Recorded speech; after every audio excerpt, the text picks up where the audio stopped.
my class, I'm doing a topic about language barriers for my digital project, and I will talk about how it's hard to interact with one another based on the language that we either are native from or the language we are taught.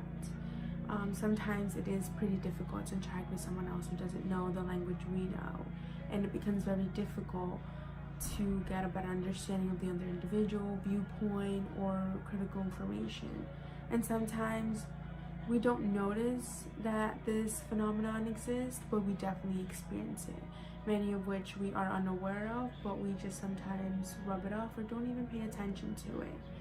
In this video, I will actually be interviewing 3 people and myself about language barriers and how comfortable they are and their ethnicity, as well as a time in their life where they felt like language barriers was actually a thing and it actually occurred to myself. Is I am Mexican.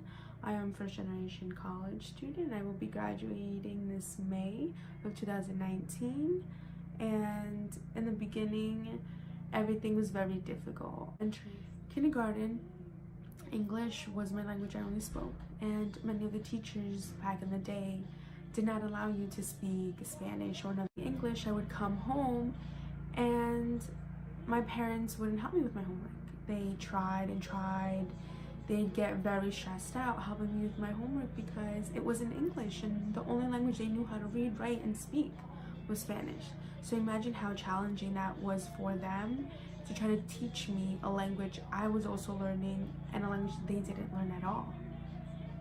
It's pretty funny now that I think about it, because they probably end up learning English with me as well, and that's something that you don't really see happening. So after many attempts of trying to teach me English and the frustrations and the yelling, I had a neighbor who was actually a dispatcher, and she constantly would help me when she was available.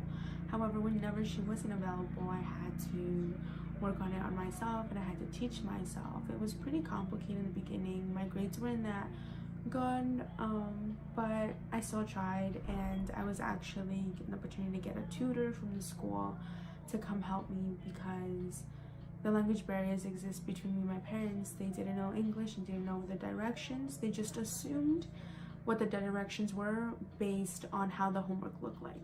So that was the only way they would teach me, by how the homework looked like, and they would send me, explain to me what was occurring.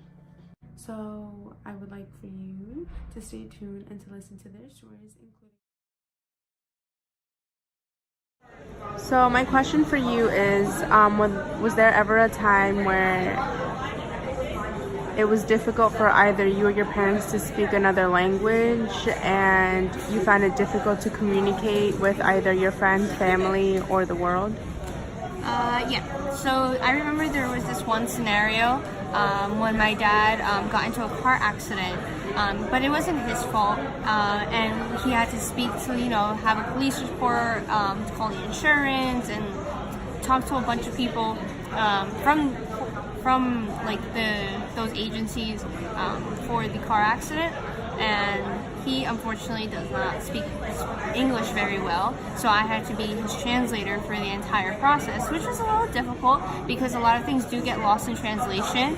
However, it was possible, but it just took a lot of time, and there were some points where I was still a minor, so there was a lot of points where they would say like, oh, you can't, your daughter can't translate for you, or your daughter can't call and like talk to the representative about this or that. So that was a little difficult to get through, but eventually we did figure out the situation. We called the insurance, spoke to them, mechanics and police department for the police report and everything like that. To go to court was also another issue because he needed me to be there, which was a little difficult because I was in school, so I needed to have a couple of absences because of the court hearing and all that stuff. So yeah, that was that scenario. I came to the United States when I was in 6th grade, and I remember a time when I was hungry and wanted to go through McDonald's, and at that time my English wasn't it wasn't very good. So when I was trying to order food, I didn't know what to say. And also, I was in 6th grade, so I was really young. So instead of like saying, "Oh, excuse me, I want this order, like a Big Mac, whatever," for example, I just pointed it like out. I was like, "Hey, like this one or this one." I just showed it to a picture. The guy didn't really understand what I was trying to say, so it was a hard time. The guy couldn't even get McDonald's, so I just left.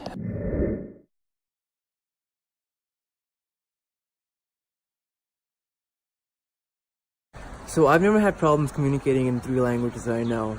That's probably because I first learned how to converse in those 3 languages, and then I was taught how to read and write in them, so that probably might be why I don't have a problem actually communicating. After listening to 4 stories, there was one that was different from the 3. Shavam at the end gave us a different perspective about language barriers.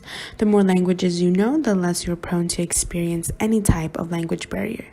The 3 college students know only 2 languages compared to the one who speaks 3 different languages fluently, allowing him to communicate more than any of us. It is uncommon for an individual to know more than 2 languages, and Shavam was fortunate enough to never experience the difficulties of communicating with another individual.